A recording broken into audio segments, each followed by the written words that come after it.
Welcome back to another episode of Two Average Husbands. I'm your host, Jake. And I'm your host, Kyle. Welcome back, everybody. Excited to be back to Thursdays on a regular schedule now that Jake's not so busy for us. But I can speak on Jake's behalf and tell you that he's not drinking this week. He's feeling a little under the weather, Just a teeny bit. so he's going to avoid the drinking, but I am not because I don't want to. That makes sense. The first one that I'm going to try today is an import from Japan. It is called Orion, the Draft. Courtesy of one of my coworkers. Brought it in, and I snatched a couple to bring home. So we're going to be trying this one today. Comes highly recommended. I'm happy for you. I wish I could have a drink with you, but I think a little bit of myself getting sick was from drinking too much too often for a couple days there. Drank with you guys for the podcast. That went for most of the night there. And then you had a softball tournament the next day, drank most of the day there. Tried to make it a long time. I was like, you know what, I'm not going to drink until our 12 o'clock game. Grounded out my first at bat of the 9 o'clock game and started drinking right then. So now I've got a little, like, it's probably just, it's like a cold, like kind of sinusy, nothing too crazy. It comes and goes, like feeling shitty and not. I think that honestly is just because I haven't been hydrating enough, but don't feel too bad, which is nice. You know, feel pretty okay, all things considered. It's not COVID by any means, nothing crazy, but I don't even know whose turn it is to go first. Honestly, it's been a couple. It's been 2 episodes since we've done an actual regular episode, so I'm happy to go first anyway because I want to still try to stick with what I asked of you and told the audience that I wanted to do the last episode that we did. That was a real episode, which is I would like to, now that we're entering the NFL season, not do a full topic, but just do a little segment on some NFL related things as we go throughout the NFL season. So the question that I have for you, and then I will give my response as well, is name one player so far in the preseason that has surprised you with their performance. Ooh. I'm trying to think of strictly game action stuff, not really like practice stuff or. Yeah, not practice. I'm talking about in the preseason games. For me, it's probably Rahamondre Stevenson from New England. Coming out of the draft, I hated him. Hated his profile. Thought he was nothing special. In the game that he played in, though, he broke off a huge touchdown run. Showed a lot. He was like the fastest or third fastest player, like full recorded speed, which given his profile coming out of college was a shocker because he was one of the like bottom third least athletic running backs that we'd seen come out of the draft. So for me, it's probably him. There have been a couple other guys that have surprised me a little bit as well. Juwan Johnson, the now tight end down in New Orleans. He's a converted wide receiver. He's shown a lot of prowess so far. His size is a problem, going to definitely be a matchup problem, and if he can stay consistent. I hate Adam Trautman. Just don't think he's a great tight end for at least a productive fantasy tight end. He's a decent NFL tight end, but not a good fantasy option, if that makes sense. So for me, I think Johnson can definitely be the better option there. And then the last guy that surprised me so far as well has been Cam Newton tonight. The man's gone like 8 for 9 with a tutty through like 110 yards or something like that. It's pretty solid for a guy who I still think can't pass. That's fair. And Uncle Kyle, feel free to... He chimed in the comments and my mic's quiet, so Jake might have to adjust my volume, but I tried to move my mic around a little bit too, so let me know if you still can't hear me very well. But Jake's not very good at following directions when I said one player, and he gave us well, three you're or always four gonna instead. you're gonna get more than But one. That's just how I am. I have the one for me, which is really stood out in that first week of preseason, and it threw me off a little bit just because, like, from a fantasy perspective, I totally kind of disregarded this person. And I'm starting to regret that a little bit. Not that it's not somebody that I can reach out and pick up probably still in some leagues, but Rondale Moore of the Arizona Cardinals has shocked me. I watched him play, and he looked good. He looked like a solid, will definitely make the starting roster, I'd say, sooner than later for the Cardinals. And it's not like he's better than DeAndre Hopkins by any stretch of the imagination, but he is going to fill a void in the offensive weaponry of that, or for the Cardinals, and I think he's going to be fantastic long term. I kind of threw him out just mostly from a size perspective. He's a tiny ass dude, and Kyler Murray's a tiny ass dude. So like two tiny dudes fucking out there just playing football is not the most likely situation, I would say. But he has talent, and he showed it, and he looks good. The other one, I guess, since Jake is gonna throw another name out there, is shockingly, I think Drew Lock has looked really good. Yeah. Which is interesting because he has been pretty much cast off everybody's boards as well. And from a fantasy perspective, probably still not that relevant. But the big thing is that he could still win the job in Denver.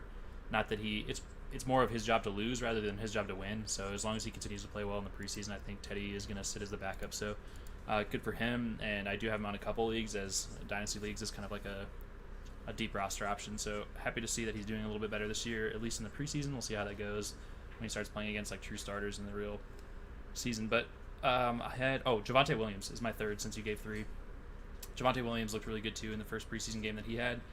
Obviously, probably not going to be the number one immediately. Melvin Gordon will still have a little bit of gas left in the tank, but Javonte Williams is going to take over again sooner probably rather than later. So happy to see that he's doing well since I also have shares of him in a couple leagues.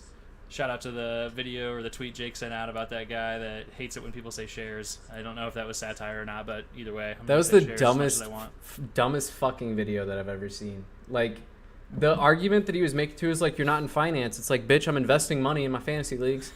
I'll say whatever the fuck I want. It's my money. But yeah, I gotta agree with you. Drew Lock's looked really good, and I think that's going to be huge for them. He's got the physical talent to be a top 10, 15 quarterback in the NFL. It's the mental side of it, and slowing the game down and letting the game come to him as opposed to trying to attack it the way that he has.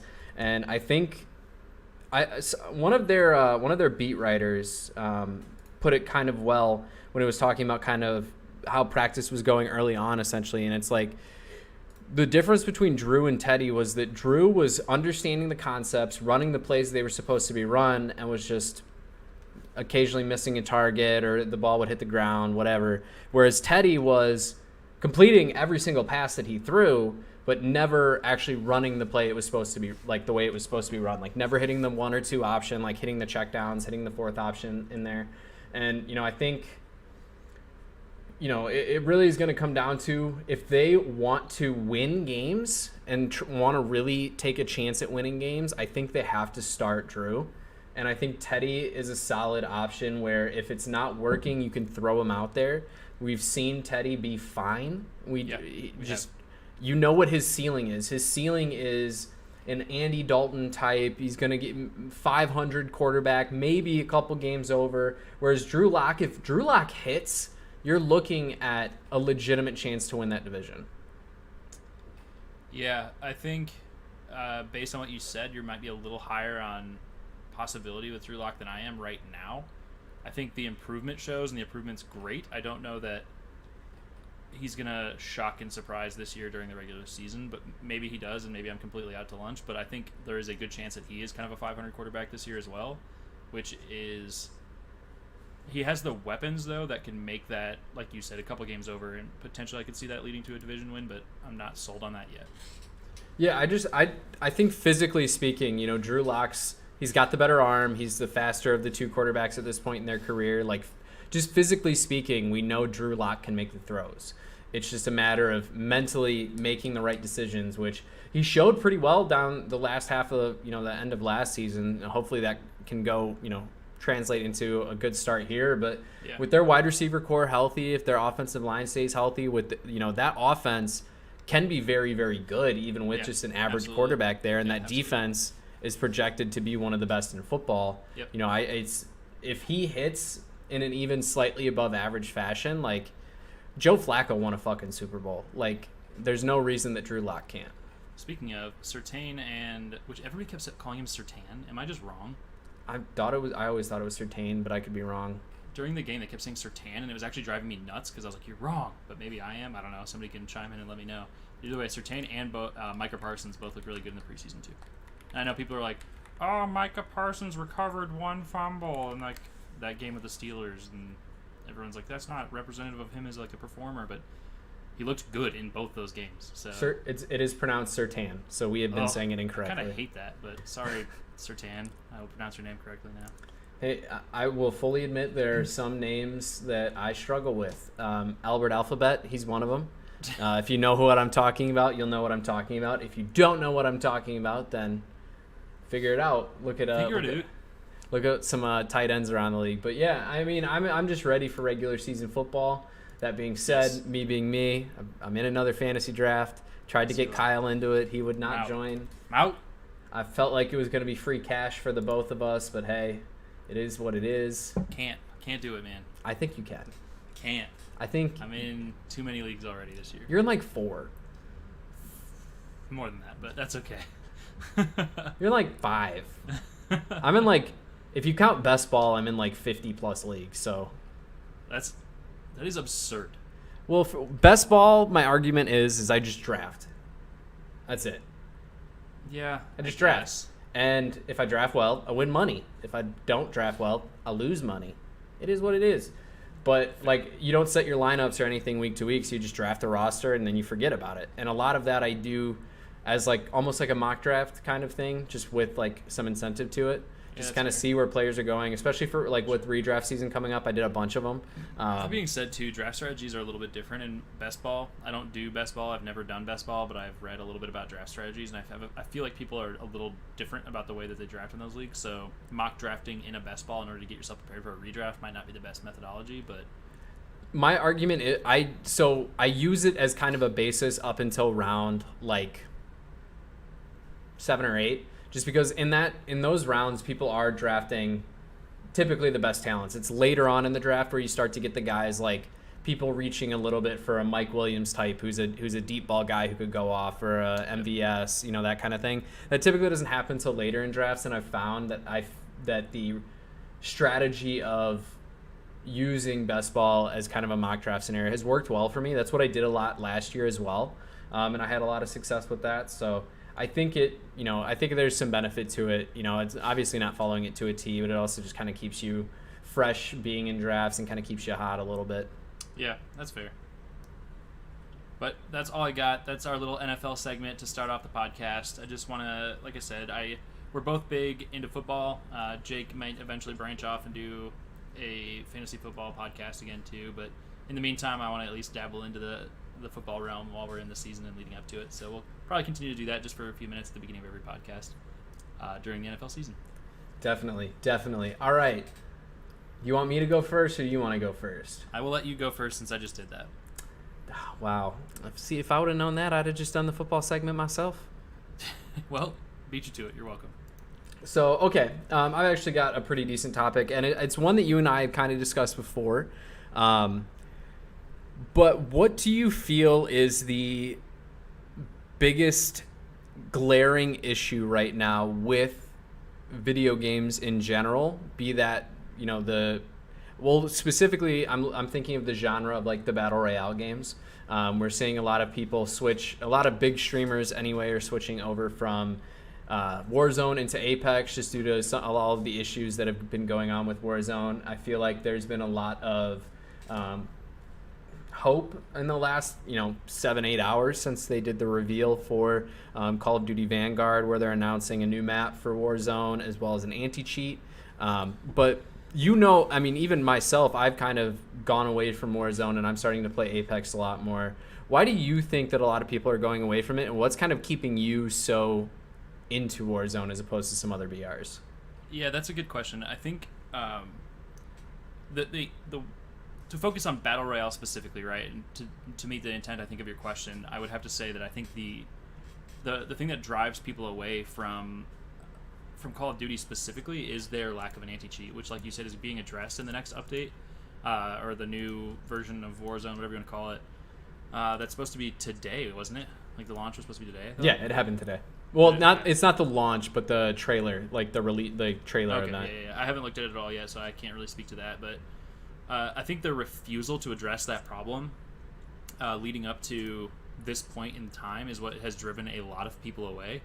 I would try to say that it's like almost monotony in the battle royale realm as well, where you just at some point in time you're going to reach a stage of burnout on a game like that, because it is just repetitive gameplay over and over and over and over and over again. Like, the challenge in the game itself is different because you're playing with different people, but the concept is the same every single time. So I think that's enough of a reason to burn people out. The interesting thing to me is that it's never been the game type or that specifically that's ever driven me away from one of those games. Originally, I was very turned off to that idea because of that reason. Like, I didn't want to get into battle royales because I was like, why would I ever want to do the same thing over and over again all day long? But then you do it, and it's addicting, and you fight for the win, and it's like, it's competitive, and there's a lot of good things about that type of game, especially with the accessibility, with the price, like the price point either being cheap or free in a lot of cases. So that's kind of the thing that keeps me around to the battle royale game type as a whole. But specifically with Call of Duty, for me, I think the gameplay and the experience is just better from a first person shooter perspective, because I think it I don't hate Apex because of what they've done differently. I just don't like the way that it plays. I think they added in some different concepts which are great for people. Like, you have all the different abilities and like all this other, like, really it's like primary, secondary abilities plus like inventory maintenance and everything like that. So it's more like your PUBG in that sense, where you have to like pick up ground loot and like dispose of ground loot, and like you're managing it in inventory as opposed to just getting a loadout like you do in Warzone. But I do think that for me, and it's not a graphics thing either, because originally I think there was some weird shit going on my computer where like the graphics just looked horrible, which made me not want to play it at all. But then since I fixed that, I think that alleviated my concerns there. But it's just, I don't know, I feel like I'm like, it's not even that I feel the gameplay is slower, but I do feel the gameplay is slower a little bit because the map's massive. And so like even when you and I played the other day and I dabbled back in just for a minute, we went maybe like 3/4 of a game without ever seeing a person, and that doesn't happen in Warzone. Part of that was by design, though, to be fair. I will admit, like, we jumped right into ranked, and in ranked you're playing for your placement more than you're playing for fighting a lot of the time. And so we were just, especially with you being new, I didn't want to like jump into a bunch of fights. I'm trying to play for my rank and your rank a little bit. Whereas I think if we just jump straight into pubs, like, I'll land Streamer City every single time and I'll just push like fight after fight, and I don't care. Yeah, and I get that too, but it just, for me, like, I feel like even if you wanted to, like, even when we land, like, so Jake and I like to land security a lot, if anybody cares to know what that is in Call of Duty Warzone, but when we do that with the sense of, a lot of the times it's easier to rapidly get loot in a loadout, and then you go and press all your fights. So it changes the way you pace the game, but almost very rarely do we have an experience where you don't at least have a fight there initially that you have to win, or immediately thereafter. And so the pace of the game is in my opinion faster and more intense in Call of Duty. And like, again too, like, it's hard to describe the experience that you have, like, literally just playing the game and saying that I think that is better, but I truly believe that my experience in Warzone is better than my experience in Apex, just the way that the game plays. Yeah. And that's not to say it's a bad game. I bitch about it all the time and say that it is, but it's not. It's a good game, and they've done a good job developing it and making it better over time. I just don't enjoy that experience as much, which is what drags me back to Warzone all the time. Yeah, for sure. I think a lot of what has kind of drawn me towards Apex was it's kind of a change. I said it the other day when you and I were playing, but I feel like Warzone, like, the way that you can make your loadouts, like, every gun just feels like a fucking laser beam. Like, I feel like I just point, click, shoot, and I kill somebody. Like, there's not as much that, like, in a sense, like, obviously, like, there's still certain aspects like positioning and everything like that, but it's like, when you build a lot of these meta guns, like, the guns that become meta guns are the guns that have little to no recoil and hit fairly hard.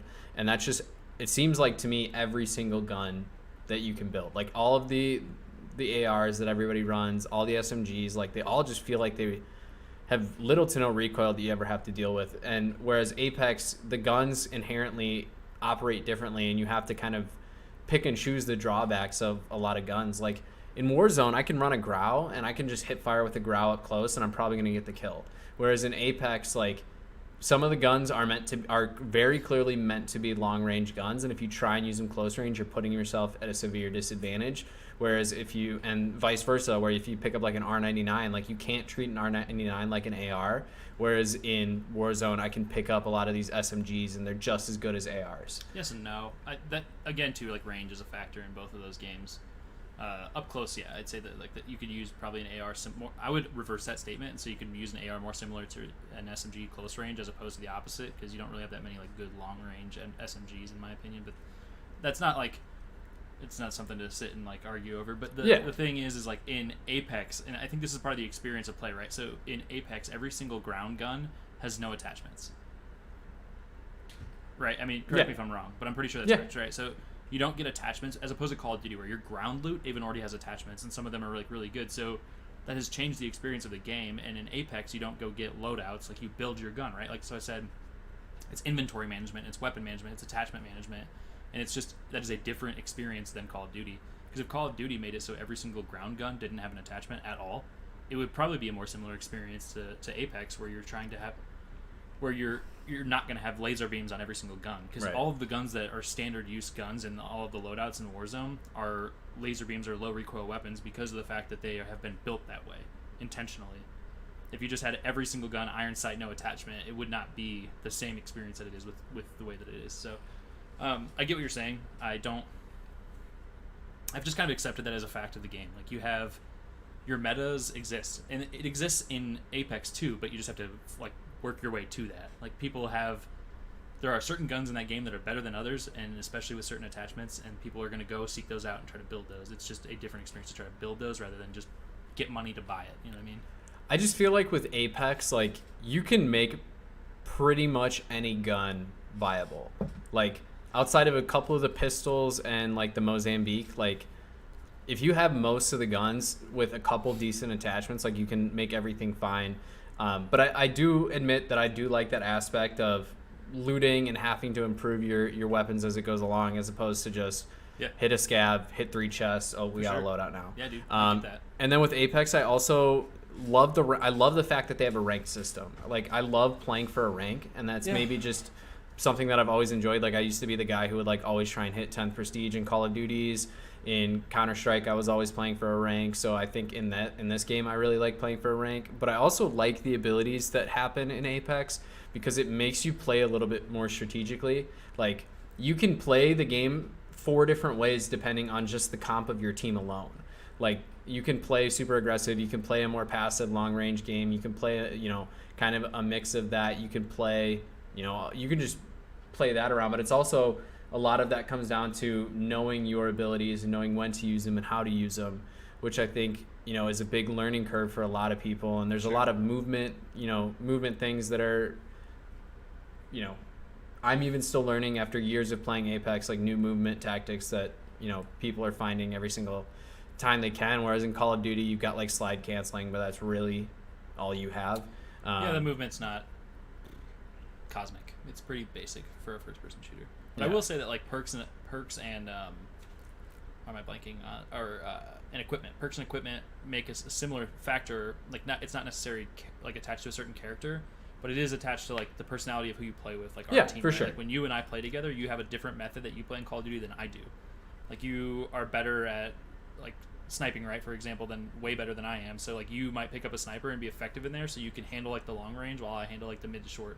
You know what I mean? So like there's a way that you can build the composition of your team without having like set character specs or whatever abilities, you know what I mean? Like so I wouldn't say that Apex necessarily has a leg up in like having this additional benefit of building a character with those abilities, because I think that is still a factor in Call of Duty. It's just a different methodology.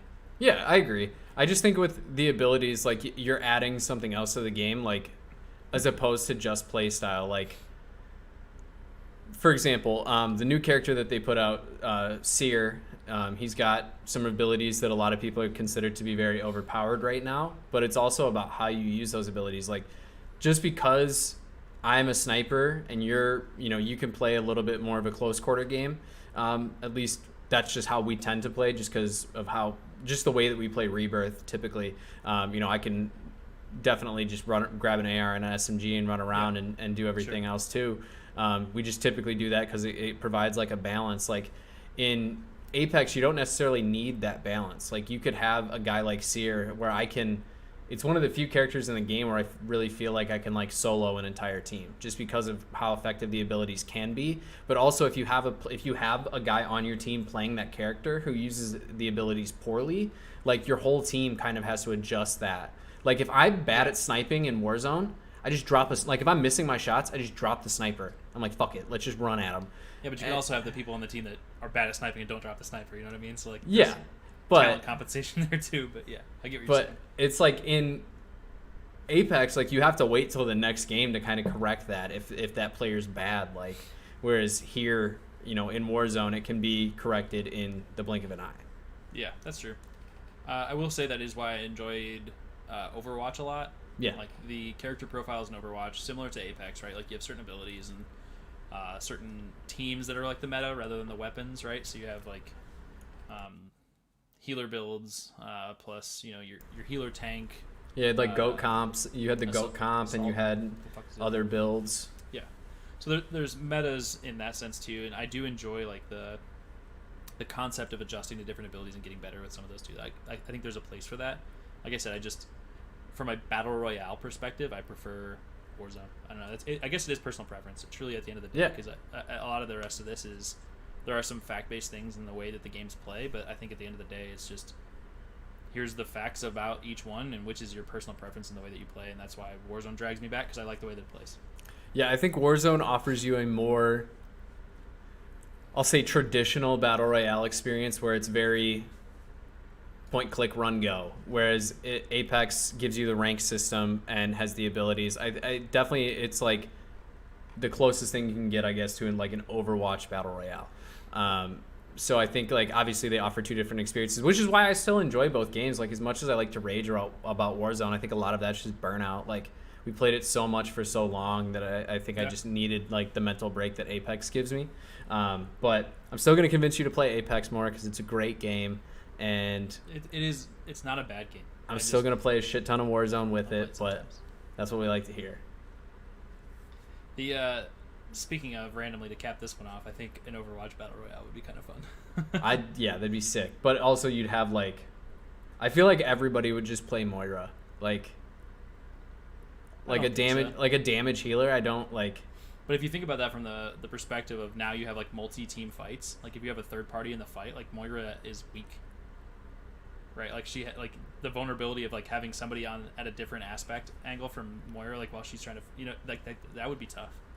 Yeah, but also like Moira gets you damage, gives you heals, like you can heal the whole team. I mean, we're both Moira mains in Overwatch, so I think we're both a little. When I play healer, I'm a Moira main. I'm a DPS. Well, sure. I'm a DPS. Fair. But yeah, I think a lot of Apex, both games lack like a great anti-cheat, which I do think it's Apex is definitely making steps in the right direction, and it seems like Warzone's finally going to implement one. What's the one with the bear logo? They have that, right? There's an anti-cheat that I think is already associated with Apex, I thought. Sort of. It's not the best. Like there's still cheaters that get through, but that's something that I actually do like about Apex is like I've been watching a ton of streams of it, and you can beat cheaters in Apex where it's so hard to beat a cheater in Warzone. It is hard. It is very hard. Like they just like I four said, bullet you in the big head. deterrent for people is because it is almost uncontrolled. Like somebody could literally get banned for it too after they play for like half a day doing it, and then just create a fucking other account, step right back in and do it. Yeah. So there's no real deterrent at all to cheating in Call of Duty. Yeah, man. They're both great games. I just would like to see. I'm hopeful for Warzone. I would love to see them add a ranked playlist instead of just skill-based matchmaking. Like if you're gonna put me against better players because I do well, at least let it be because I have a rank tied to my name. Like sure. I see no reason for a battle royale not to have that, because it's very clear that I'm playing the guys I'm playing because I'm very good. Like we see it like when you and Dane play with after you've been playing with me a ton, you guys are dropping 10 kills a game easy. Where it's like with me, it's like a lot of the times like we're scrapping by to get to 10 kills a piece. The fights are significantly more difficult when we are all together for sure. Yeah, it's just skill-based matchmaking being the way it is. But if we knew that like obviously there's some websites out there that have kind of showed you guys that you can kind of see like your hidden rank a little bit. Where it's like I'm in the top 5% and you guys are in the top like 15%. Like it just let me know that in game. Like just tell me I'm Diamond 1 or whatever you want to call it, and just let me know. Yeah, I don't have a problem with them doing that, and I think it does alleviate a little bit of the unfortunate thing is that there are some people that no matter how much you play these games, you're never going to get like good per se. Yeah. And so it's unfortunate for them because like it would help. I think it would help those people if they did have like an attached like, hey, you're bronze, and like you're always going to be bronze, but like you're going to be competitive in bronze. So yeah, that's what yeah. That's what Counter-Strike did. I mean, there's players who are hard stuck in a rank, and it's more often than not their personal skill rather than their team keeping them down. Yeah. Yeah, I think it'd be pretty hard to blame. Like, if you could never escape a rank, it's probably not just your team. And in Counter-Strike, I've definitely seen it where there's guys with just insane individual skill, but just they solo queue and they do nothing else. And like eventually you're gonna hit a plateau in there, just because it can be tough too. And like in Overwatch, like if you get all the way into bronze somehow, like you just have like a bad day and you get into bronze, it can be hard to dig yourself out, just because. Yeah. Some people, especially in Overwatch, actually, because people will get themselves to bronze intentionally, just so they can like warm up and fuck around with people, and like they'll have like, I'm blanking on the terminology. What's the name for that? Smurf. Well, that's just de-ranking, but yeah, they'll have Smurf accounts that are much lower ranks than their actual level, just to have an easier time. Yep. So there's that too, but that's a good one, man. What else you got? Anything else on that one? That's pretty much it. I just kind of wanted to see your opinion on it because I knew that you were more Warzone heavy. I am. So I just kind of wanted to talk that out as opposed to our normal conversation of like, hey, let's play Apex. No, like. Yeah, that's true. I think I have always enjoyed, ever since Blackout, I have enjoyed the Call of Duty Battle Royales a lot. And so for me, like that gaming experience is, I have a ton of fun playing it. And I don't. Yeah. Need to go away to something that I think is a little less fun to me. So I stick with the experience that I like. But nothing wrong with Apex. Good for all you Apex players. I'm glad you like it. Different experience. Thanks. Me. Appreciate it. All right, man. I'm gonna give this beer a rating because I'm done with it, and then I'll go into my topic. So I will give this a. It's tough because I think it's good, but it really is kind of like a. It's more of a light beer than anything, in my opinion. So I think it is a 7.1. I think it is a really good light beer. I just think that there are a lot of like stouts and everything else like that I would rank way above this. But it's a good beer. Makes sense. Yeah. Speaking of light beer, make sure y'all go and check out the episode on YouTube and now on both of the other platforms as well. The 2 episodes from last week are now live on all platforms, so make sure you check those out where you see our light beer rankings that we have done to kind of go back to the old episode where we did a light beer tier list and kind of see how everything turned out. There were some shockers in there, to say the least, so it's definitely, take some time to check it out. And you can find on any of our social medias, the link tree for getting to our podcast, whether it be Spotify, Apple Podcasts, or here on the YouTubes, where we do it live every week. Now, like I said, back to Thursdays. And you can just follow us at #2 AVG Husbands on either Facebook, Twitter, or either Twitter or Instagram, and you can find us at just at 2 Average Husbands on Facebook as well. But I have a serious topic. All right. You probably know exactly where I'm going to go with this based on some conversations we've had in text. But I'm going to let you give your opinions first, and then I'll talk about my opinions a little bit too. And again, I try not to get too politically charged because I think it's not really worth... I try not to argue with people. It's not like that it's not worth having the conversation sometimes, which is exactly why I want to bring this one up, because this is one of the ones where I've seen a lot of things getting said on social media and shit, and it's one that I didn't feel like I should just let people say things that I knew were blatantly untrue. And so I would like to hear your opinion, and then kind of, like I said, I'll talk to mine a little bit too. But really, I want to know, as a whole, what are your opinions on what's going on with Afghanistan? What do you think about the withdrawal, the way that we withdrew, and what's going on inside the country? So kind of those 3 things. Yeah, I mean, obviously it's, disheartening to see any strife going on around the world. But I think a lot of the blame is being misplaced on the current administration, especially on social media. The former administration, the former president, he's the one who made an agreement with the Taliban to be out of Afghanistan by May 1st of 2021. This was going to Christmas, but yeah. The thing I pulled up real quick here just said that date. It may have changed after the fact. It was really like the promise was everything out by like end of the year. Yeah, but there were milestones along the way. But yeah, this was going to happen. Like this, ever Yes. since that was agreed upon, like this was almost an inevitable situation. If you look at any articles that discussed what was going on in Afghanistan prior, it's been a well, I don't want to say a well accepted fact, but a well understood fact that more than likely this current situation was going to happen sometime in the next 6 months to 2 years. Like this, maybe the time frame was expedited a little bit by things that have happened recently.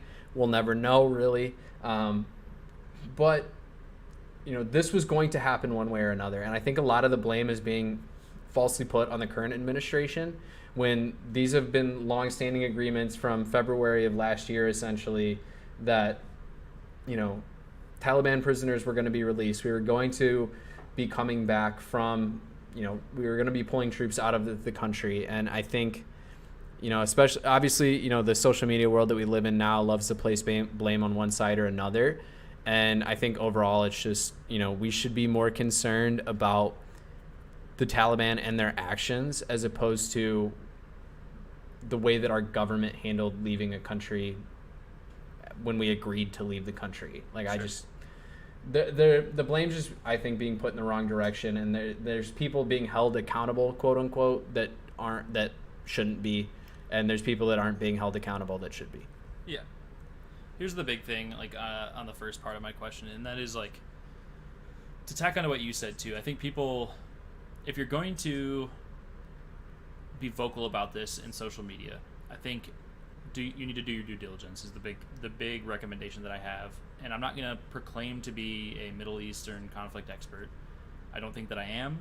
I think that I have a perspective, and I think that I have looked into it enough that I have an opinion that is based in real information. I think I have done my due diligence. So I would encourage people to do the same. But the big thing is, I think if people are going to criticize the administration and buy into some of the whether it be a news outlet or just like social media influencer that you follow, some of the rhetoric that they're pushing out, I think you should look into the details of the withdrawal agreement from the Trump administration yourself. I think there are a lot of details in there that people either weren't aware of or didn't care to look into or just kind of blindly trusted. And there's a lot of things in there that people are talking about now that they're like, oh, I'm really uncomfortable with this. And it was things that, like, kind of like you alluded to, that were going to happen inevitably. They were things that were already happening in that administration. One of them being like prisoner release, like you said, a lot of that was negotiated within that reduction in violence, or not really a peace agreement, more of a ceasefire agreement, but really a reduction in violence agreement.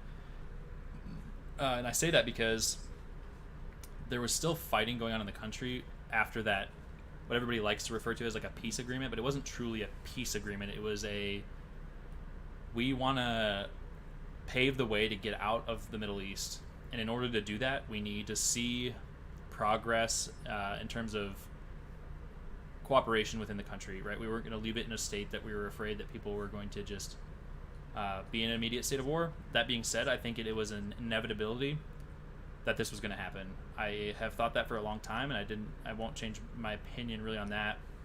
I think I've been pretty vocal, like, amongst closer friends about that. I think whether we did it last year or 2 years from now, you can't change the values of a significant portion of the population, and you also can't. There's an ability, there's an influence in Afghanistan that's different than what a Western country can control. Like, England's influence in the Middle East can't override what their values and everything are. Like,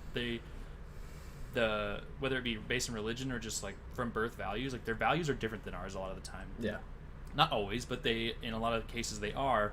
And you can't really influence the core values of people, and you can't change the motivations a lot of the time of people. And so we have spent, and like, this is like the criticism, right, is that we've spent almost 2 decades training people there and trying to, and you could argue that we've been trying to align them with Western values for a long time, but really what we've been trying to do is get them to be more independent and more democratic, frankly, right? So after 20 years of spending trillions of dollars and losing lives, there is no situation where you can say that oh, if we would have waited 3 more months and stuck with Trump's original plan, they would have been set to go, and this wouldn't have happened. It was going to happen. Yeah. Was it going to happen as fast? I don't know. Could they have done a few more things to maybe make the transition better? Probably. I don't know. Yeah. That being said, no matter what, this, in my opinion, this was going to happen. The Taliban was going to retake Afghanistan, and their influence was so strong that it was almost uncontested. And that was after supplying and training the Afghan army for 20 years almost. And so the fact it was going to happen. And so I think if you're going to criticize the current administration, you really need to look at what we've done there, and that's part of the problem too, right? Is people have been very quiet, I would say, about Afghanistan for the last 5 to 10 years, since it's not as big of a conflict as it was back in the early 2000s, and so it's not that people have forgotten that we're there, but people have kind of lost track of what's happening, and so they fail to realize that, like, we put them in a place where we were confident that they could have defended themselves had they chosen to. But if you look at the news, there was very little resistance. Yeah. Like, this is like, you can't change that. You can't make a country have the motivation to resist a change in power if they don't want to. Yeah. And so for the people that are arguing this, my point really here is that we could have spent another 20, 30 years there, and I still think that the same thing would have happened. We could have invested another 5, 6, 7, $8 trillion, and I still think that it would have happened. Like, you just can't change an entire country's mentality and expect them to align exactly with Western values when that's not the way they think. Yeah. It's cultural to an extent too.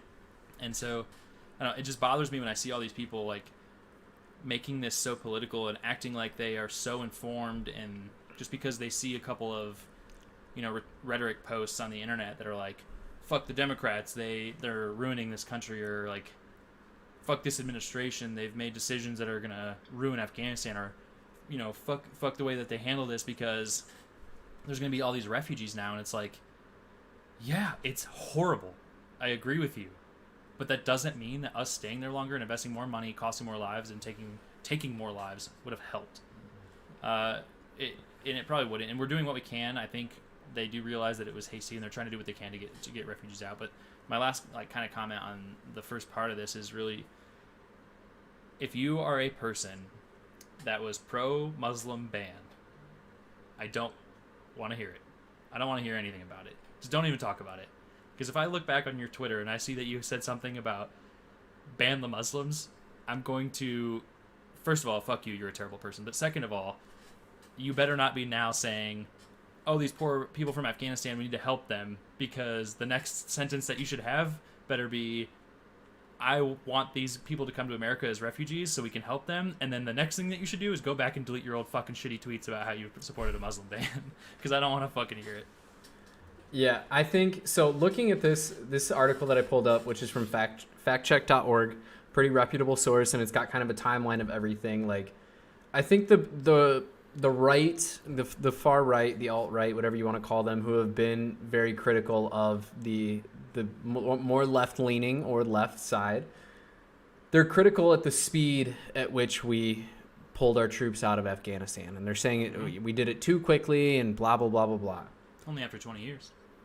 Yeah. Here's a direct a press release from Donald Trump stating that he felt that the deadline that Biden set for removal, which was September 11th, he felt that was too long to stay in Afghanistan, that we should be out by May 1st like he had planned, and that he even acknowledges in his statement, he's like, I know that the Taliban is going to take back over once the troops are out of there.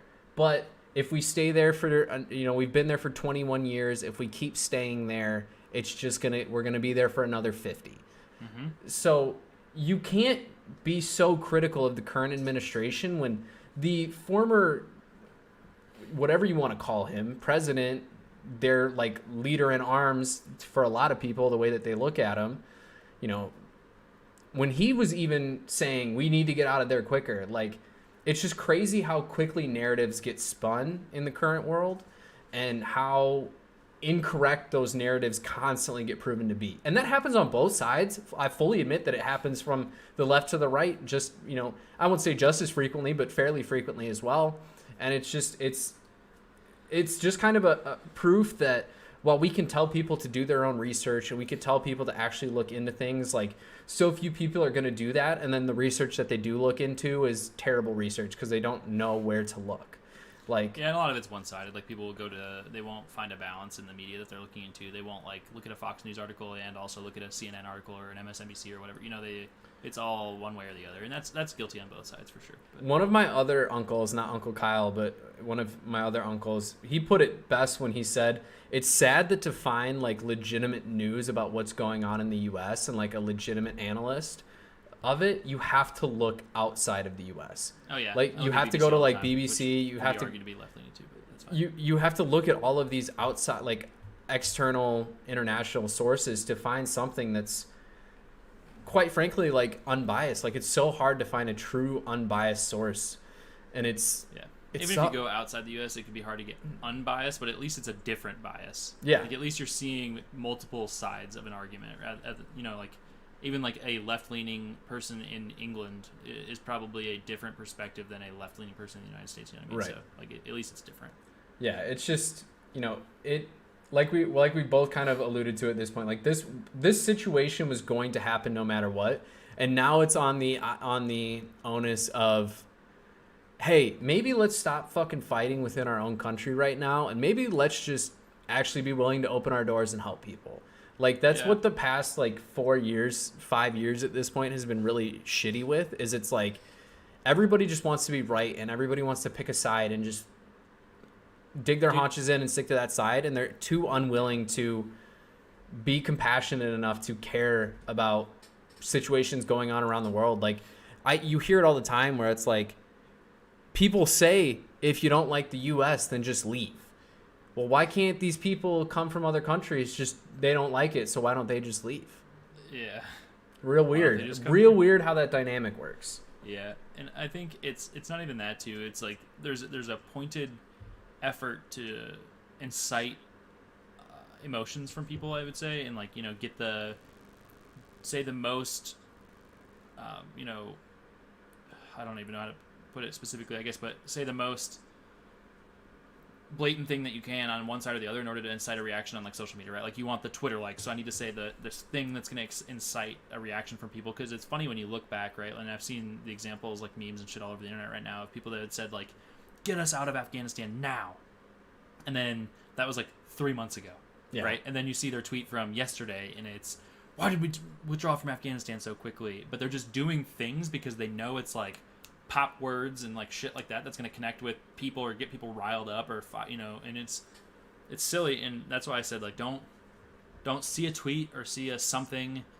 or any one thing and go, oh, now I'm angry because I've seen one person's opinion. Like go and just do a little bit of due diligence. Even if you have to look at multiple people's opinions like on the same side, maybe that's better than nothing. I'd recommend you look outside of the same bias, but it's just frustrating. And like one of the comparables too, right, is like if you look at Vietnam, like imagine if we would have stayed in Vietnam for 20 years. Yeah. You can't change the culture. We were fighting against a losing fight because although there was a divide within Vietnam, right, there was two very different schools of thought, I would say. You still can't force half of a country to suddenly change and become aligned with Western values. Same thing with Korea, right? You can't just force people to change their cultural beliefs, their their values, and make them suddenly align with what we want and be like, oh yeah, I'm going to be a democracy tomorrow and I'm going to do all of the things that you do. Like you just can't do that. And to think that we can, and thinking that throwing money and lives at it is going to make a difference is silly. Like we just, and a lot of people are saying, like we have to stop getting involved in other people's wars, and it's true. You can't just jump into a civil war between two people and think that somehow they're going to value your influence. They don't. Yeah. So like you're going to pick a winning side that you think is going to win, and at the end of the day, as soon as you stop fighting on the winning side, there's still going to be people in there. They're going to, like, say we had demolished the Taliban down to like 200 people, right? And then we leave.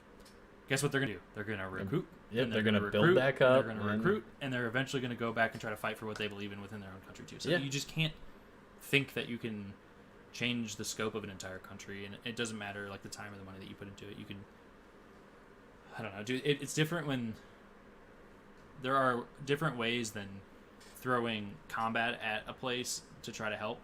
You know, like allowing refugees to come from Afghanistan is one way, or humanitarian efforts like the UN. Like there's things that you can do that aren't just let's go fucking kill people and try to hope that it helps. Because at that point too, you do radicalize other people in a sense too. If you're like, you know, you go into Afghanistan and there's a family of 10 people and you kill their fucking dad because he was a Taliban fighter. Well, now you've probably incited a new generation of Taliban. Yeah, So- like it's a lose-lose scenario no matter how you look at it. Like you're either you succeed in changing a country and then like you said, like generations of people are mad at you from that aspect, or you do it, you fail, then everybody on our side of the fight is then upset with you for wasting all these time and lives and money. Like it's why people were so against like the Vietnam War for so long, is it's like we went there, we spent all this money, we lost all of these lives, and we had to pull out because like you're saying, like it was just a lose-lose battle. Like we just picked a point where we were just like, all right, we're done wasting, you know, these valuable resources in money and human lives. And like there's so many other things that we have to worry about right now, whether that's coronavirus, whether that's economical issues, whether that's racial injustice, whether that's other social justice issues. Like there's so many things that are already causing such strife within the world. Like why are we so apt to want to be fighting and losing human lives? Like it makes no sense to me. And the thing too, right, is that you can't look at any one of these conflicts and think that like the public is going to be ignorant of what's going on, because ever since Vietnam being one of the, you know, the big examples of this, or like really the first example of this, is the televised combat. Because really prior to Vietnam, you didn't see it at home on TV. And then you started to in Vietnam, and moving forward, like now there is a lot more coverage of what's truly happening in these combat zones, and people don't really support it anymore. Like, and you obviously saw that in Vietnam. Like people don't want to see the violence and the death and everything that happens, and so you lose the support of your own people when you try to do this, or at least a lot of them. And so like unless I don't know, dude, like unless there's some sort of, I don't know, it's hard to justify, because really like you're not going to get to a point right where you're going to win over I would say the war is not an answer is probably a much more popular opinion now than get out there and fucking bomb them and kill them. You know what I mean? Like there's just like, let's go get involved in somebody else's civil war and Americans are going to die. Like people aren't going to rally behind that concept.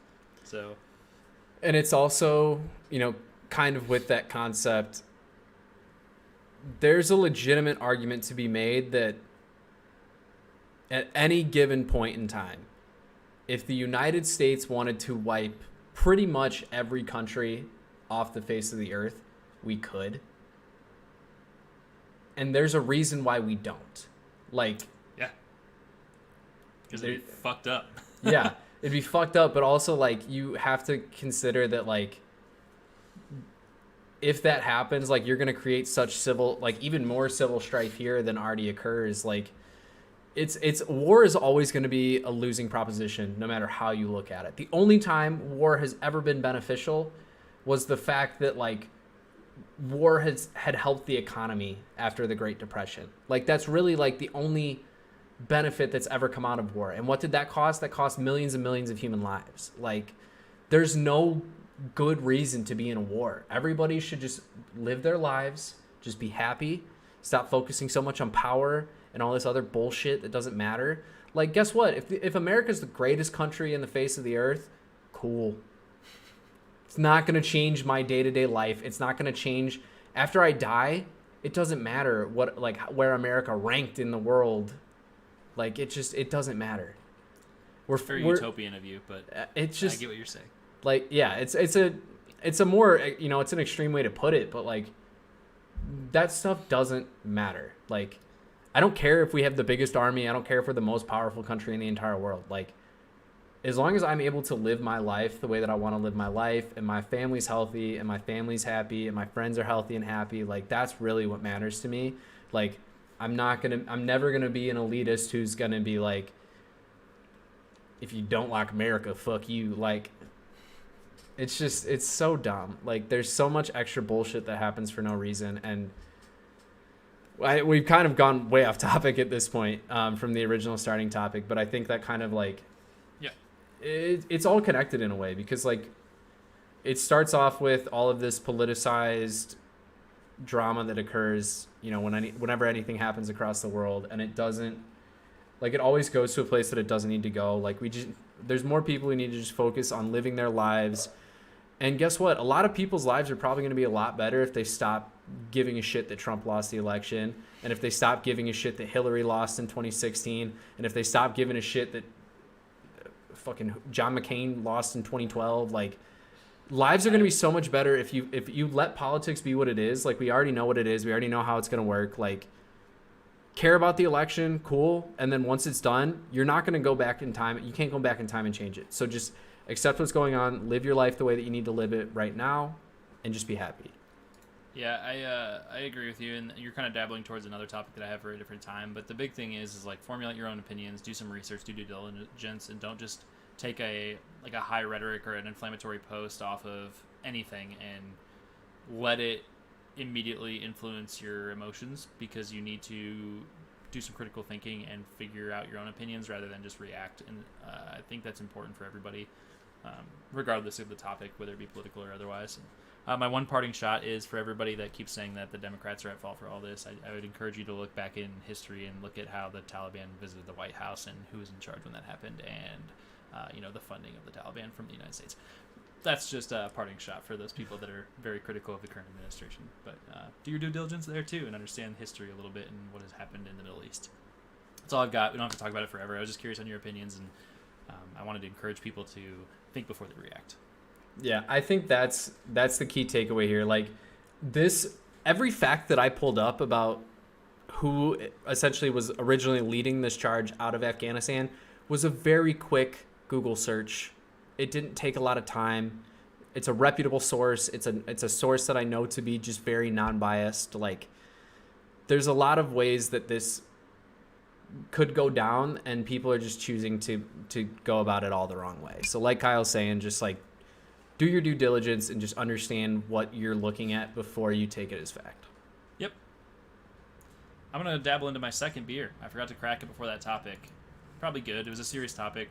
I should be ready for that and be level-headed, I guess. But my second beer is going to be the Salt River Salt and Lime Arizona Lager. I'm kind of excited for this, but I'm also nervous. It's from the Historic Brewing Company, by the way. That sounds delicious. It sounds really good, which makes me nervous because a lot of the times when I've had these ones where I'm like, damn, that sounds good, it's disappointed me, so I don't want to get hyped up and then disappointed, but I'm hoping for the best. Yeah, that sounds great. I am hoping that I feel back up to it next week, because I've got a lot of really good beers in my fridge that I'm really, really excited to crack into. But we will have 54 beers left from our light beer drinking that I'm going to have to force people to help me drink when I do a draft day in person coming up. But yeah, I most of my beer made its way to the softball tournament. Sadly, a lot of it came back with me, so it too is going to be brought to the next draft that I have. So, right on, man. Give us your second topic. Let's talk about it. All right, much lighter topic. Definitely quite the transition off of your last topic, but hey, you know what? That's why we do this podcast, man. It's fun to talk about super deep stuff and then follow it up with like super truly light. Nothing's off limits here at Two Average Husbands. We'll talk about anything. Throw the comments in the, or throw the suggestions in the comments. We'll talk about pretty much everything. Yeah, literally pick anything. But I want to kind of hear, you and I, we have very similar tastes, I think, when it comes to our fandoms for certain genres or certain series out there. Well, even if we're not like totally aligned, like we do have fandoms very specifically in a couple specific fields. I want to know, what do you think is the ultimate fandom that you can be a part of, and why do you think it's that way? That's an interesting question. I think you are talking about like a movie like fan base, or right, or like a series. You know, like, am I understanding your question correctly? Yeah. Like, let me throw an example out there, like the Harry Potter world, like fandom, right? Yeah. Okay. Yeah. So, but that's part of it. But also, do you think like in your like that could be one option for people, but also there's sports fandom. There's Yeah. fandom of like like the TikTokers, like they have their own fandom that they're built, like celebrity fandom. Like, what do you feel like Yep. is your favorite that you're involved in, and why do you think that is the way My it is? favorite. Okay, I thought you said like, what do I think is the biggest one? But what do I think is my favorite? No, if we're talking about the biggest one, it's BTS. It's those I was just gonna say K-pop stars. K-pop and or anime, I think probably have Yeah. some of the biggest followings, like from a cultural standpoint, or like really you could go to like the Magic the Gathering, Yeah. because that is still massive. And anyway, but fandom wise for me, I think. So truly, I've invested the most time as a Star Wars universe fan person, however you want to word that. Fanboy? Yeah, fanboy, I guess. Because I think, like, honestly, so I've spent the most time over the course of my life either reading the books, watching the movies, or watching some of the animated series or whatever. I have invested a shitload of time of my life into watching Star Wars or reading it or playing games even, right? So I think that would have to be my top one that I am invested in. But that's tough too, because like that has changed since I was younger even. I think I have to just say that though. Like, I don't think I could deviate from that and be honest about me thinking that there's something else that I'm more invested in, because that has to be it. Yeah, for me, it's definitely my fandom of the Chicago Cubs. That's the clear winner for me. That's at least in sense of the one that I'm the most involved in, and I think that's just because I have been such a baseball fan for my entire life, and the Cubs have always been my team, and I've always been just so. I love the way that they've played the game. I love a lot of the things that they've done, and I think why I enjoy it so much too is because it's something that I can relate to.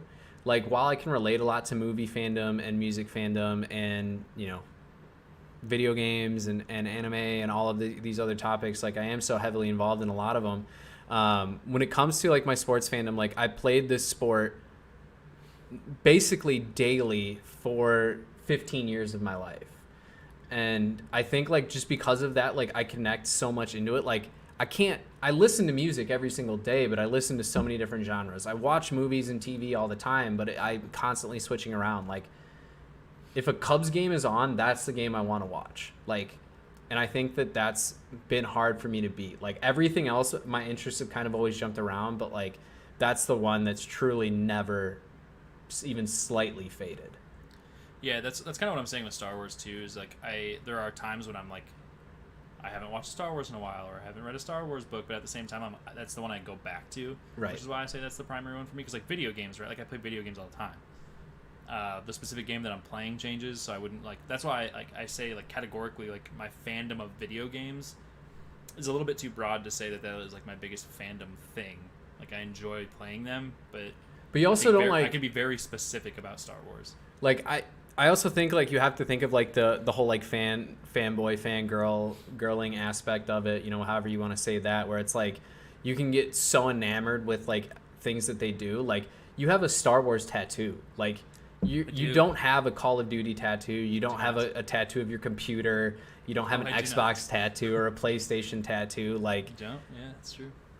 Like, that's a level of fandom that you can have with Star Wars. You can connect to it so deeply, whereas I think like Yes. you definitely can have it with other fields there, but like, Yeah. I love Call of Duty. I'm probably never gonna get a Call of Duty tattoo. I say that, and is I'm kind of cringy. I said it, and then I was like, maybe I will. I don't know, but like, I wouldn't. Oh god, please don't. Especially if it was just like the fucking like a logo. Oh my no, god. no, no, no. Cringy, It wouldn't bro. be like that. It'd be something like, it'd be more in like the story or more like lore based, or I don't know. I said it, and then now I've got a couple ideas, and I'm gonna think around with it. I want to start getting a lot more tattoos, and that's a different conversation that we're gonna have at some point. Yes, But I think like when the Cubs do well, like I'm so into my Cub fandom, and like even when they're shit, like the Cubs suck right now, and I talk so much shit about the Cubs right now because I love the Cubs that much that I don't love that they're doing this fucking stupid bad shit they're doing right now. Hey, the Like, Cardinals are better than the Cubs, so you're welcome. bro, everybody's fucking better than the Cubs right now. We're a AAA roster playing Major League Baseball games. It's a joke. Well, you guys just traded everybody away, so. Rebuild, baby. But yeah, I like guess. I just think like that's why it is for me. I do think the most impactful fandom, like kind of, I'll say worldwide. I think the fandom that people have with music is probably the biggest, in my opinion. Okay. I'm gonna say that just because I hear so many stories of musicians that have people coming to them and talking about how the music changed their life or the music saved their life, or I think if you say music as a category, then you could probably make that argument. Yeah, But I and think that- the problem is the fandoms are so much more niche than that. Where you have like Ariana Grande fandom, or you have BTS fandom, right? Like you have the categories get so much more specific than music. So like and the same argument can be made for anime, right? But like you talk about things like Magic the Gathering, or you talk about I mean, even if you look at just BTS, right? Like as a single entity, like those fandoms are so much bigger than the average like musical artist. yeah, So I think there's, I get what you're saying, but I slightly disagree. I just think with like keeping it broad with music, I think every single person that you talk to can probably mention a time where music impacted their life super heavily. And I Yeah, don't know that's if you can say the same about TV shows or movies or video games or anything like that. Like, I feel like any person that I could ask, like, which art form has been most impactful in your day-to-day life, and I think a majority of people would probably say music. It'd be Uncle Kyle says that he knows a great tattoo shop, and Carly also commented and said, "Go Cubbies." So I'm interested to hear what Carly's number one fandom thing is, or any of you guys in the comments can feel free to tag in here and talk to us about your guys as well. But from the music perspective too, like I don't disagree with you, but I do think I think you would be surprised at how many people don't connect as much with music as what you're thinking. Like I think there are probably people that connect a lot more with a specific series or a specific universe Yeah. than music. And I think you'd be hard pressed to get a clear majority from music as the art form for most people. I'm just Definitely guessing. fair. I have no data to back me on this whatsoever, so I'm just guessing. I'm going to use my data in saying that pretty much everybody listens to music, and I'm going to call that as a W and put this one in the win pocket for me. But Sure. It's not a competition. I just kind of wanted to see, what your opinion on it was, just because I felt Yeah, like absolutely. I felt like music was, kind of the number one out there. But you could make a lot of really good arguments there. Athletics is huge for a lot of people. Carly chimed in the comment and said cats. Cats are Yeah, number one fandom. animals, like animal, welfare, animal well-being, Yeah. which my brain just jumped to another topic for another week. I'm gonna make sure to write that one down. But there's a lot of really good arguments to be made out there for a lot of them, and I just felt like when I thought of this question that music was like the number one here, where it's like there's so many people who have been impacted in so many ways, and like even from artists like you wouldn't anticipate it. Like you listen to some bands who are like their music's about like partying and everything like that, and a lot of people like credit that with saving their life because they realize how cringy the lifestyle they were living was. Like Yeah. there's so many unique ways that I think music can impact that I personally don't find other art forms to impact the same way. Sure. I get that. I don't think you're wrong on your perspective, but I do think you would be surprised when you would hear probably some other people talk Oh, yeah. about. For sure. But with that being said, what else you got for fandom? Because I will happily move on to my next one because it's still a topic that was already on my list, but I'm happy to transition now because I know exactly what topic I'm going to talk about. Hey, let's transition. I just wanted, like I said, I just kind of wanted to talk about it real quick. So let's see what you got. Yeah, and Carly just and popped up too as well in the comments and said like music, and I don't disagree with this at all. And she's just reiterating with on your side that music has helped her in a lot of tough situations, and I think most people would probably agree that there has been a time in their life where music impacted them in a very serious way. I just don't know that you would find that people would say that it has been like their biggest fandom or their most influential over their entire life. I can see where you're coming from. But let's transition to the final topic, which is, I want to know what is the worst concert you've ever seen in your life, and what is the best concert that you've ever seen in your life. All right, the worst concert is very easy for me to come to. It's Country Thunder a few years ago. Toby Keith. This man really was so drunk that he fucked up the words to Red Solo Cup. While all of our drunk asses in the audience were singing along, he's like jumping around chorus, like verse to verse, like he's singing the wrong part at the wrong part. It was so bad. And like he sounded fine, but like you could tell he was clearly like really fucked up. Yeah. And I shouldn't say that he was drunk. Maybe it was other substances. Maybe he was just having a bad day. But like, if this is the most iconic song that you've probably ever put out, and for a field of 10,000 drunk people to be able to sing it better than you are at that moment, like... Dude, he's probably just enjoying the fucking party of Country Thunder as much as the audience was. I get that, though. Like, we've had music artists, like, my friends and I have done shots with music artists who were playing that night. Like, there's plenty of musicians who enjoy the party of Country Thunder. Like, there's literally been people who, I forget what artist it was. It might have been Luke Bryan, but he like got brought in a helicopter and was like hovering over the parties and like hanging out with people that way. Like, there's been so many like people who have done that, but it was so disheartening because everybody around us was just looking at each other like, are you serious right now? Like, yeah, you're closing your set with Red Solo Cup and you just butcher it. Yep. Oh, I don't know if I'll ever get over it. I don't know if I ever will. All right, I will cut off you there and cut you off there because words are hard, and talk about my worst first before we go to the best then. So my worst, also a country artist, Alan Jackson. And it's funny because I feel a little bit bad because I don't think this guy watches our podcast at all, but maybe he will someday. But it's an old friend of mine from back in the day. He had like an extra ticket and like offered it to me and like took me there, like just being like a nice friend, and like took me for free to this concert. And it was so bad. So like the few of us too, like I still have a picture. I think if you go way back on my Instagram, there's a picture of a bunch of beer on like a bunch of Busch Light cases that we ended up we stuffed boots, pants, fucking underwear, belt lines with beer because they didn't they served beer there, but it was like super expensive. Right. We were all like broke college students, so we snuck like an entire 30 rack into the fucking concert with us.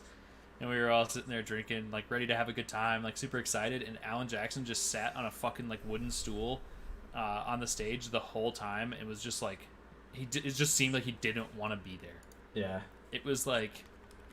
And I don't know what I expected, I guess. And at the time, honestly, I wasn't even, like, a massive country fan. I think I had made the transition where I wasn't, like, the guy that said, like, fuck country, I hate country anymore. But I was still, like, maybe not a massive fan. And that probably contributed to my experience. But I just remember being, like, holy fuck, this is bad. And halfway through the concert, we all like looked at each other and we're like, you guys want to go to the bar? And we all just fucking walked out. We just went to the bar and just we had a way better time. Like, I don't even know if we went to like a country bar or anything. We just went to a bar so we could have a better time than we were having at that concert because it was so bad. That's rough. By far my worst concert I've ever been to. I think I can say that I've been fairly lucky and haven't gone to a ton of bad concerts. Like, I would really struggle to think of another concert that I went to where I was like, this sucks. Like, yeah, I really can't think of another one. Like, there's been other ones that I've gone to that I personally just didn't enjoy. Just, like, I didn't love the artist or, like, other things were going on that I just didn't enjoy it. Like, we saw Old Dominion at the Sandwich Fair, which is a big fair in Central Illinois a few years ago, and like the set was fine, the music, like they played well, they sounded good, but it was just like, I don't know, I just didn't love it. I didn't love my experience at that show. But for me, if I'm thinking of like, transitioning to the other part of your topic and kind of thinking about the best concert that I've been to, that one's definitely a little bit harder. I think I probably have to say it's a tie. I think the best experience that I personally have had at an individual concert was Jess, myself, and some other of our friends went and saw Thomas Rhett and Brett Eldridge. We saw them in Rosemont, and it was a phenomenal show, and it was just so upbeat. Like all of the sets were amazing that day. That once the main sets were over, like those two sat on the stage and did like this really cool medley of songs for the rest of the night, and it was just like such a unique experience that you don't get at a lot of shows. And they specifically did it because it was like the last night of the tour. Like they had Anthony Rizzo come out, they had a couple other athletes from Chicago come out as part of the concert too. Like just overall the experience itself was so cool. And then I think the concert that I've been to where it was legitimately like multiple artists, where every single one of the artists just impressed me to no end. It was another country show at Rosemont, kind of, the exact same place. But it was Mitchell Tenpenny, Ryan Hurd, Rachel Womack, and Brandon Lay. And like every single one of them were debuting new music, or they were artists that Ryan Hurd, Mitchell Tenpenny, I was super familiar with, but the other two I wasn't overly familiar with. But it's like every song that they played, like, just was so great. And like Rachel Womack, she played a song where every single person in there, like there might not have been a person that wasn't crying by the time this song was over. Like it was so good. And everybody on stage was even like, this is like going to be the biggest song that you ever produce, like that you ever make. Like it was that good of a song. And just like hearing like Mitchell Tenpenny's vocals are some of my favorite. He's one of my favorite singers in all of music, not just the country genre. And so like to hear him acoustic, just like truly belting these songs and enjoying them. And even though it was, kind of like you're talking about with your Alan Jackson show, like it's just 4 people sitting on stage on stools with guitars, like, but it was just like the way that they interacted with each other, the way they played off of each other was so great. And it's hard to beat that experience because it was such like an intimate experience that I got to enjoy with 5,000 other people, or however many people fit in Rosemont, 1,000, whatever it is. Dude, you just reminded me of one, and maybe Carly is still listening and can chime in the comments, but Carly and I went to a concert one time, and it was in, like, I think part of it was just the venue was so bad, and it's not the worst concert that I've ever been to, but it was pretty bad, and it was, like, a rapper, and I'm trying to remember what the fuck his name was. He was kind of like a wannabe, like, Mac Miller type, I think, but I honestly can't remember, and I could probably find pictures from when we went to that concert, too, but if I'm remembering right, we left that concert early, too. Because it was just like one of those situations where it was a super shitty venue. It was in like an old high school gym that they had converted into like we're going to make this a concert venue, but it absolutely wasn't. It was fucking trash. But they like blasted the music so that it was like painful to even listen to. Terrible concert as well. That being said, I, like you, can say that honestly a majority of my concert experiences have been positive. Rather than negative. So I've had those two that I can kind of like pop out as being really, really bad. But then there's so many that have been great. And that being said too, like the interesting thing is that like if you go to like a festival, like any genre of music festival, I think the experience and the atmosphere at those places enhance the individual performance as well and make you feel so. Like Riot Fest, right? Like I've had amazing times at Riot Fest. But specifically, one band which has also appeared at Riot Fest, Against Me, has been one of my favorite shows of all time. Like, I love going there. I'm connected to the music. I have a great experience. I think they put on a good show. And so it is definitely one of my top concerts of all time. And I've seen them 3 times now for that reason. Like, I love the atmosphere and I love the music. So I love going and seeing Against Me play. But on another note, I think one of the other ones that I'm hard-pressed to, like, argue with is I think, and you already mentioned this too, but Luke Bryan, I've seen him now twice as well, I think. Also puts on a really good show. Like he connects with the crowd. The music is like, all his songs are like pretty catchy. And he like plays like the really catchy ones at the concerts too. So I had a really good time. And like Little Big Town, I've seen live, and they put on like a really good show too. So like I've been to some really good ones, but like the one that I keep going back to obviously has been Against Me. Like I go out of my way to try to go to their concerts because not only do I love the music, but I love the experience of being at their shows or concerts, whatever you want to call them. So. You talking about Riot Fest made me think of another one that was bad from Riot Fest, and that was Taking Back Sunday. And it's not that their show was bad. Their set list was just like, they were playing an album that like you could tell that everybody there was like there to listen to their hits. We wanted to hear Cute Without the E, Cut from the Team. We wanted to hear Make Damn Sure. Woody Allen, there you go.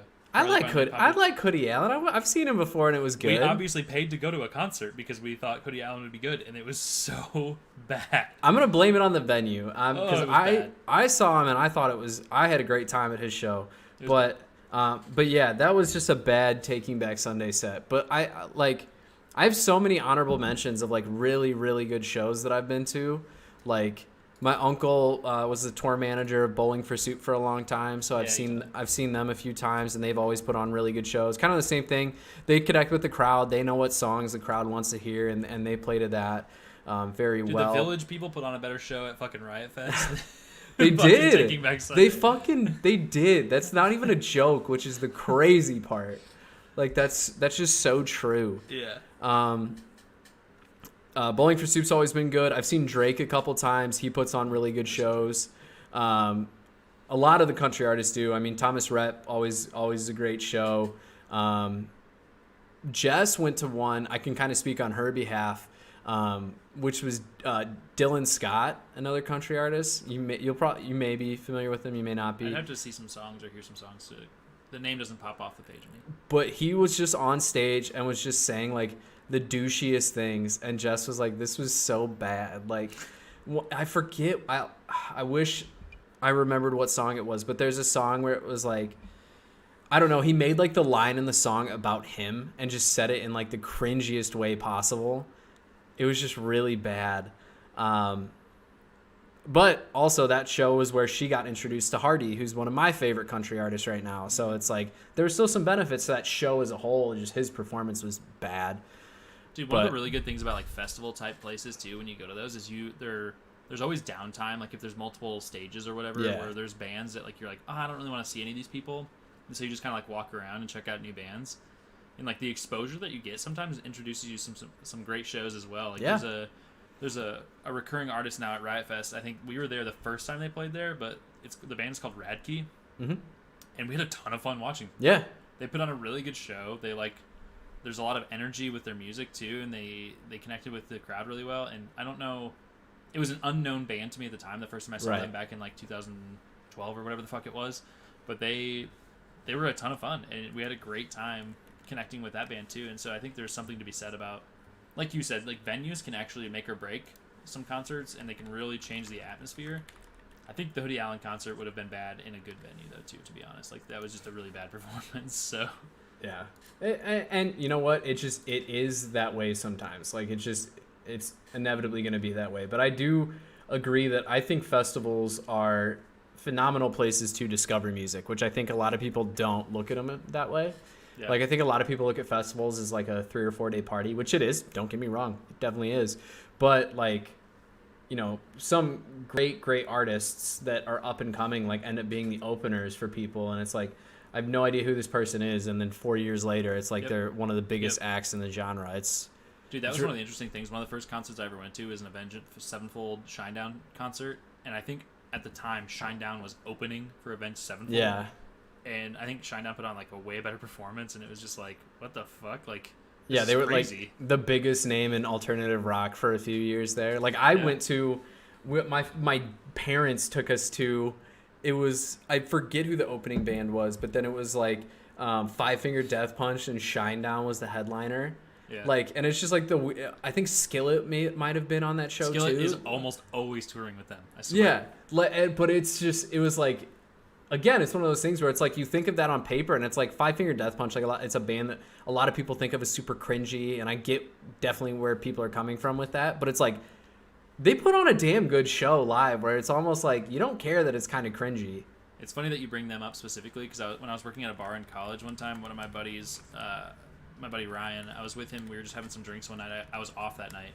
And we were sitting there just drinking and chit-chatting with some of our friends. And all of a sudden, a bunch of people walk up like to the bar and start ordering drinks. And my buddy's like, hey, do you know who that is? And I was like, no. And he's like, dude, that's all the members of Five Finger Death Punch. And they were just at this bar like right next to us, and I was like, "Oh, that's fucking nuts!" Like I know their music, I would have never recognized them, but he just happened to know exactly who they were. And I think he ended up snapping a couple pictures with them or whatever that night, and they were pretty chill people. But it was just like crazy that the bar was like almost empty, and all of a sudden, just Five Finger Death Punch just rolls in, just right next to us. It was kind of cool. So I looked it up. So the other two bands that were on that show were 6 a.m., which is Nikki Sixx's new band, and then As Lions, which I haven't listened to them since, but I do remember that they put on a good concert that day, for what it's worth. But yeah, man, it's crazy. Like, it's also crazy to like go back and look at these concerts that I've been to and like realize that there were some, like at the time there were bands that played that like I just didn't care about, but then like if you were to tell me that I saw their concerts now, I'd be like, oh shit, nice, good on me. I wish I could remember too, because I know that the opener for this concert back in the day was like somebody that it was Saving Abel. That's what it was, and like everyone was like, nobody gives a fuck about this dude. Like you should have seen it. It was so funny because like nobody cared to see them at all, but they were a pretty big name still at the time. And I remember when we got there, like right before Shinedown was supposed to go on or whatever, and the line outside was massive because nobody had gone to the fucking Saving Abel opener at all. So everybody's waiting outside to get in for Shinedown. It was hilarious. Oh man, I love live music, and I'm so ready to get to some concerts again. Dude, I was gonna say that too. I'm so sad, like seeing the lineup for Riot Fest this year. It makes me so sad that I can't be there, just because. Well, I mean, obviously I could be there, but COVID is, in my opinion, it's not worth it to go during COVID and try to catch fucking COVID to see these live bands when I can catch them another time. But there is a crazy good lineup this year. It's also just really expensive to go there. Like screw COVID side, like screw that side of things, obviously. But it's also like I can't find a ticket. Like you can't right now. They sold out very quickly because. And you have to imagine, right? Like everything got canceled in 2020, so everybody's like bum rushing to get out there and see live music again. Yeah. So I'm not surprised at all that Riot Fest sold out super early. Yeah. I really wanted to go, and it actually like it makes it a lot more accessible when you guys like live in fucking the area ish. Yeah. Like for me, it is significantly more expensive to try to come out for Riot Fest now, but I still would love to be there, and I'm hoping next year life is a little bit closer to normal outside of the pandemic realm, and I can get back out there and see. Because even from the experience alone, even if I looked at the set list and I didn't think it was as good as, or the band list next year, and so didn't think it was as good as this year, I'd still probably try to go. Oh yeah, definitely. You know, it's a great experience. You know, go to music festivals if you haven't. Well, even like I guess that there's even been some changes to the lineup since I last looked at it. It looks like. Oh, where did that just go? I just lost it. One of the Nine Inch Nails canceled all their 2021 shows, so Slipknot is playing in their place. Morrissey is playing with a curated lineup of very special guests, but like you have this is another one where you talk about like you look at like the lower tiers of some of these artists, and it's like there's some really good artists here that are like opening like the gap from like the headliners down to like some of their like tertiary people that are in there is still like holy shit, these people are famous. Like it's not like no-namers that are usually like the lower tier people at Riot Fest.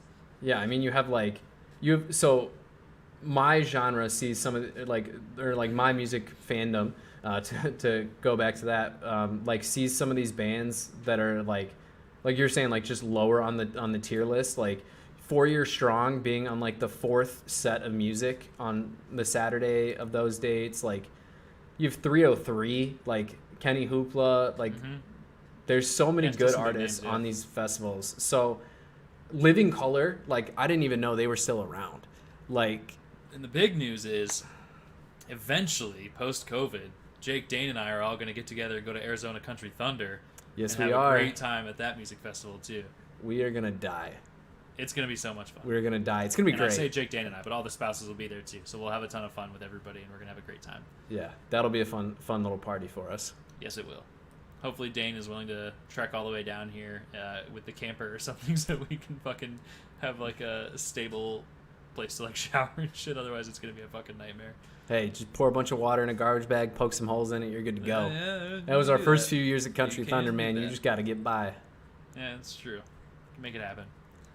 That's all I got for that. Obviously, there are some really bad concerts out there, but more often than not, to connect with what you were saying earlier, like the musical experience is just it's great to connect, and the atmosphere is fantastic for most places that you go to see concerts and music venues and everything. So that's all I got, man. What else you got? That's it, man. You know, I think that's probably a good spot to end it. You know, going back to music. You know, music is the music makes the world go round. We'll put it that way. You know, everybody loves music. I think most people love music. Just kind of want to end it on a little cheesy note like that. But see what I did there? Final beer ranking is a 6.0. 6.0? Yeah. 6.0. Disappointing. Not great. Not bad. It's fine. It didn't live up to the hype of its name. It doesn't taste like salt or lime. I was gonna say, add your own salt and lime to it and let us know. It almost tastes like a brown ale or something. I don't know. It's not. I don't know. It's just not that exciting. Right. But on that note, that's all we've got for you guys. Thanks for joining us for another episode of Two Average Husbands. It's been another great episode. Please follow us on the social media and continue to we don't get a lot of people throwing out the ideas for us. But we are happy to interact with the crowd, and if you guys have us talk about your topics and that helps to connect better, then we're happy to do that as well. So please feel free to message us either on our personals at Kyle Anderson for me on Twitter and at Jake Perry 34 for Jake, or you can hit us on the Two Average Husbands account at number 2 AVG Husbands on Twitter and Instagram, and then you can hit us on Facebook as well. Let us know what you guys want to hear, and we're happy to connect with you guys and make this experience better for you. We're here to have fun by ourselves and talk and chit chat, and hopefully you guys enjoy it too. But the more you guys reach out and interact, the better it gets for the audience as well. So thanks for joining in. Jake, I'll let you close this one out. Yeah, like Kyle said, we always appreciate y'all tuning in, and we always appreciate the interaction that we do get in the chat. So thank everybody who stopped by tonight. But always interact with us on all social medias. If you see any unique topics that you want to see us talk about, even just tag us in a tweet. Send us the tweet via DM, Yep. and we'll talk about it. We want to get the fans more involved in a lot of the shows here. So keep your eye open. If you want to guest and you want to hop on the show with the husbands here, just shoot us a DM. We'll make something happen.